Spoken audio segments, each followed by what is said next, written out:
Bueno, bienvenidos a todos, buen día.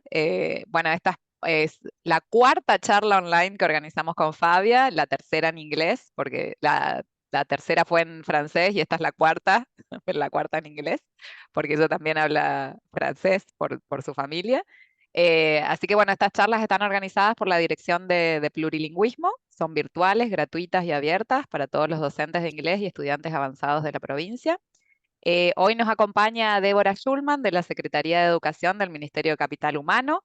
Gracias a ella tenemos el programa porque ellos son los encargados de hacer los convenios bilaterales con los países, en este caso, bueno, con de UK, Estados Unidos y Francia. No sé, Débora, si querés dar alguna palabra para hacer conocer estos programas de intercambio antes de empezar. Sí. Bueno, María, gracias por la invitación. Primero felicitar a Fabia porque sabemos que está haciendo un trabajo impecable y como siempre decimos, la presencia de un hablante nativo en las instituciones educativas es un valor agregado que permite para toda la comunidad en general y para los alumnos que están en los profesorados de idioma inglés y francés.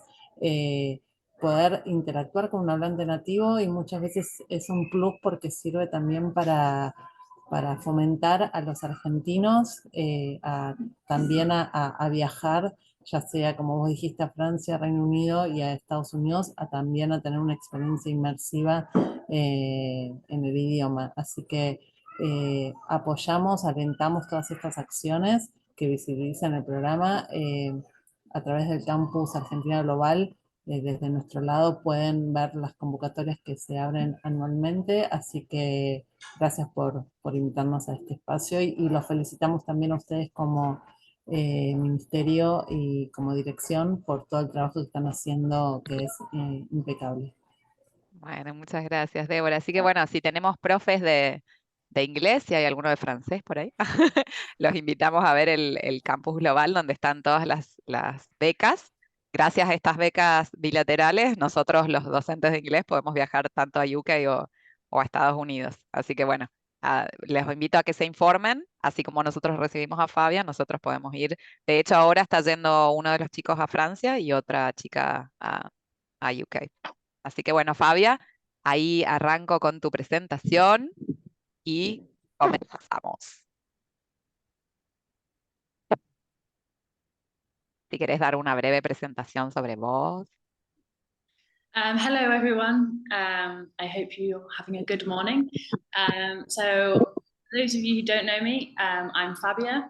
I'm 21 and I'm here in Chaco on an exchange program, helping to teach English at some of the local schools and introducing aspects of UK culture that maybe you haven't heard of before, that might be new to you, or that just might be interesting.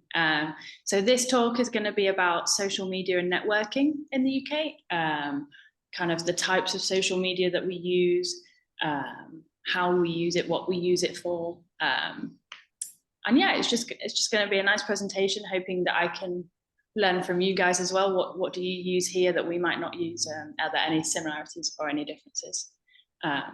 If you have any questions, I don't know if it's best to type them in the chat or wait till the end. I don't know, Maria, what Yeah, you maybe think? they can type them or interrupt and ask, or maybe raise their hand, use the icon of the hand to let us know that they want to ask something, or in the chat. I will be reading the chat as well. Okay, perfect. Okay. Good. Okay, so the most popular forms of social media, I would say, in the UK are probably ones mostly that you're all familiar with. So the first two here are Instagram and Snapchat. So again, these are, I mean, Snapchat mainly is definitely used by the younger generations. But I mean, both of them have always been very popular, in my lifetime anyway. And they're still continuing to be used daily by almost all teenagers. And I would say they're the two most common or popular, I would say, popular forms of social media that are used at the moment. We then have WhatsApp, which I know you will all be very familiar with. So WhatsApp is used I mean, it's not used as much as it is here. So mainly I used for, personally to me, I use it for talking in groups. So I know my family group chat, we have it on WhatsApp. My university hockey club, we all communicate because there's loads of us. We all communicate on WhatsApp. But yeah, as I said before, it's not as popular as it is here. And it's not used. I was surprised when I came to Argentina, or to Chaco anyway, that's my experience so far, that shops, you know, when you want to find out something about a shop, you message them on WhatsApp. That is not really a thing in the UK. They'll have like a landline number. Oh, they still use landline. Shops will. Shops. Yeah. All right. Less so in homes, but shops, you know, you call up a number and someone in the shop will pick up and answer. So yeah, that's, or you send the shop an email or something, or they have a chat feature on their website. I don't know, but yeah, so not used as often, but it is definitely used. Then Facebook, I would say is mainly used by my parents' generation. Shame on you, Fabia.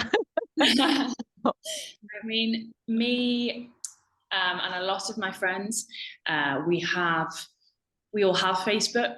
I only downloaded it a few years ago for university. When I signed up for university, there were lots of Facebook group chats about our accommodation or our course, like for all the students that were going to be on my course or in my accommodation. So I think if I hadn't gone to uni, I probably wouldn't use Facebook at all. But it is used all the time.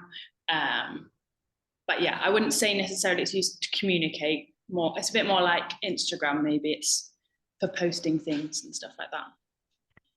And when you meet someone new, you exchange your Instagram accounts or your WhatsApp numbers? It depends. I think if I met a friend of a friend, I'd probably add their Instagram. All right. But if I personally made a new friend and I knew that we would stay in contact, I would probably get both. All right. Then their number feels a bit more personal than just an Instagram. Okay. And then one that's new in the world, or newer, TikTok. I'm sure you're all aware of TikTok, but it has become more popular, especially again with the younger generations. My parents do not have TikTok. Again, I think it's just one of these apps that you can just sit there for hours scrolling. I don't know many people that post regularly, or if it is, it's just to their small group of friends. But I think it's becoming an obsession within the younger generations just to sit and scroll and scroll and scroll. I've been subject to that as well. I will hold my hands up and say, but yeah. We waste a lot of time doing that. Yeah. A lot of time. And then I guess YouTube, again, that's been around for ages. Twitter, or X, I think it's now called. X. I personally don't have it, but I do have friends that have it, and it's used a lot for politics as well. Like, you know, you follow people in politics and they're always posting about that. LinkedIn is one that I'm very new to.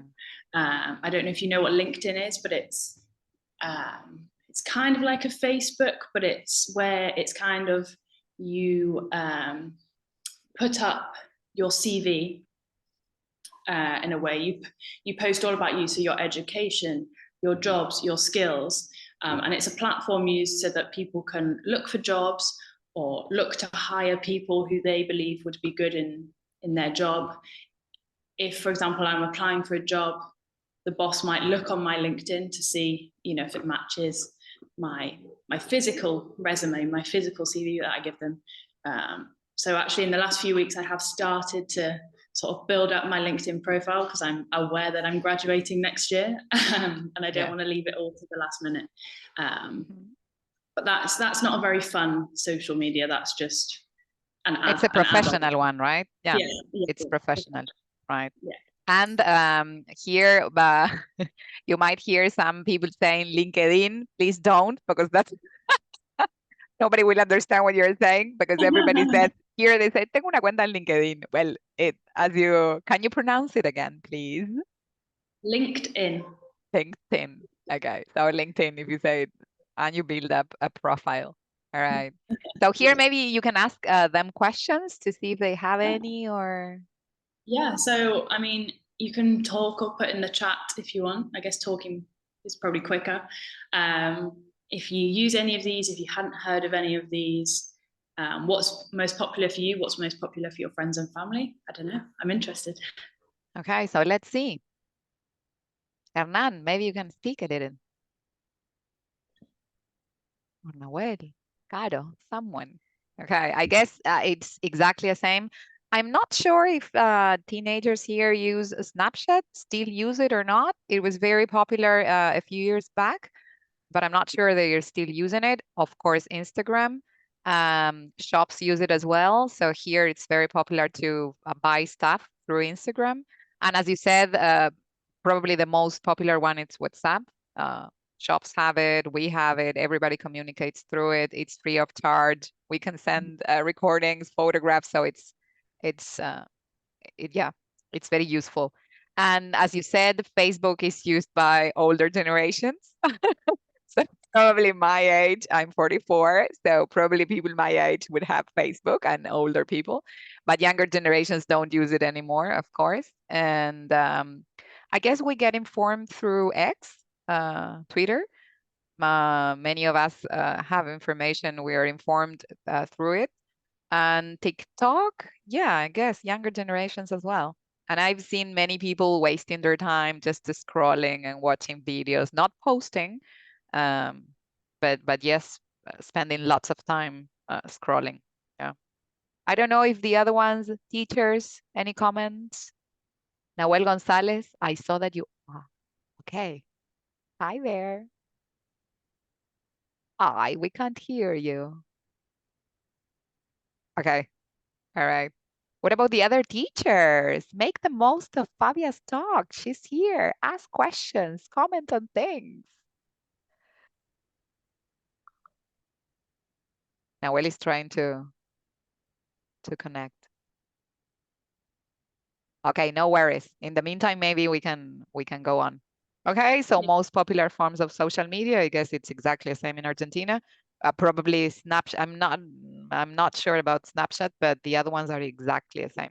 Okay, so someone is writing. I downloaded Snapchat because I met a girl from Scotland and she told me about Snap. TikTok is more popular than Snapchat among younger people. Yeah, I agree. Yeah, no worries, Jamila. Sorry, I have problems with my microphone, but I agree. I work with teenagers and TikTok is something they use a lot. Maybe we should be using them for teaching. So instead of asking them to do something, a poster, maybe we can ask them to design something, a video on TikTok. Yeah, Tatiana. Tatiana raised Hi, her sorry, hand. I cannot turn on my camera, but I just wanted to ask her if there is an age restriction there.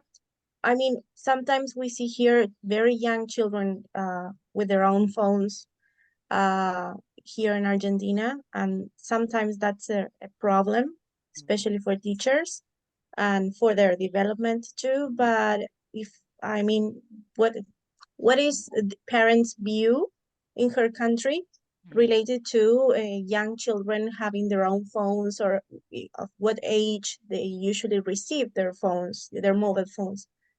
Good question. Very good question. So, I mean, I believe for most social media platforms, I don't know if this is international age limit or if it's just in the UK, but I believe it's 13, the age you have to technically be to sign up to Instagram, Snapchat, TikTok. But I mean, I know me and most of my friends, when you're 13, you're intelligent, you're smart, you know that you can just scroll down and click 2 year, you know, the birth year, 2 years older than you. It doesn't actually stop you. I know some of my friends had like their parents put controls on stuff like that when we were that age. In terms of phones and stuff like that, me and a lot of my friends got our phones but like a very basic phone. when I started, I think I was in my last year of, or just going into secondary school, when I would be walking to school by myself with my friends and getting the bus to school by myself. Oh, it had to do with safety, right?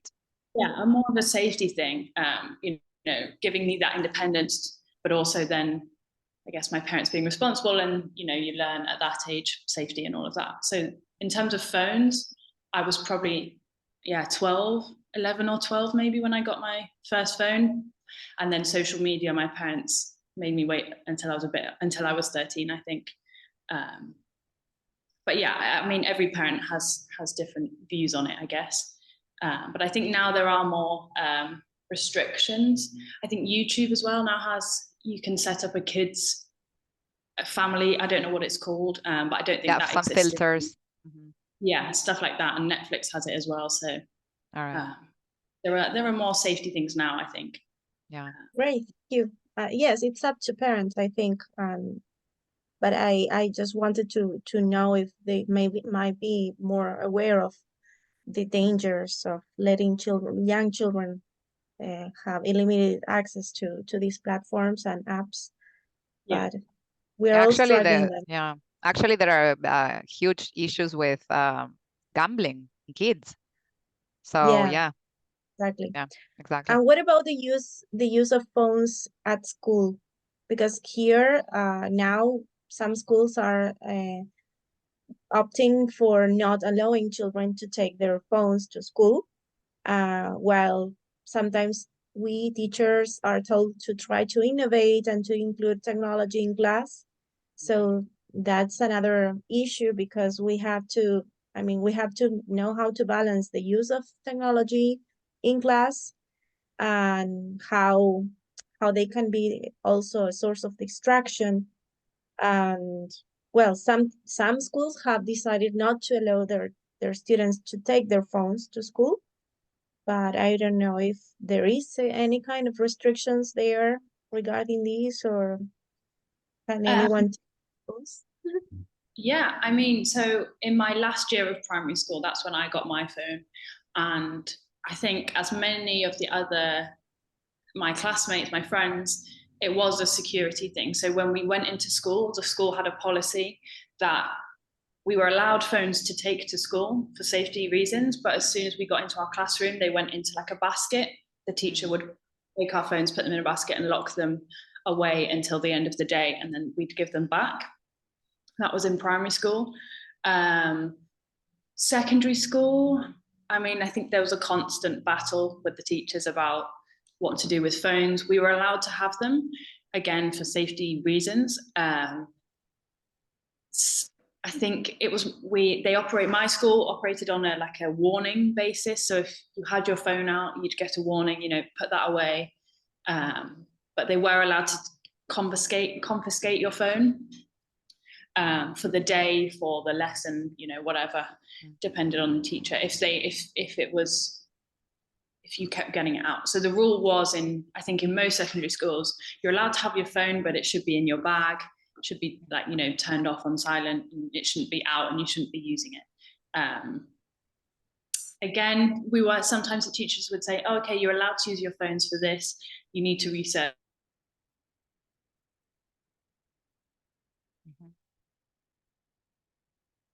They've not banned them from schools, because I don't think that would be very responsible. But I think they're cracking down heavily on seeing them, using them when you're actually in school.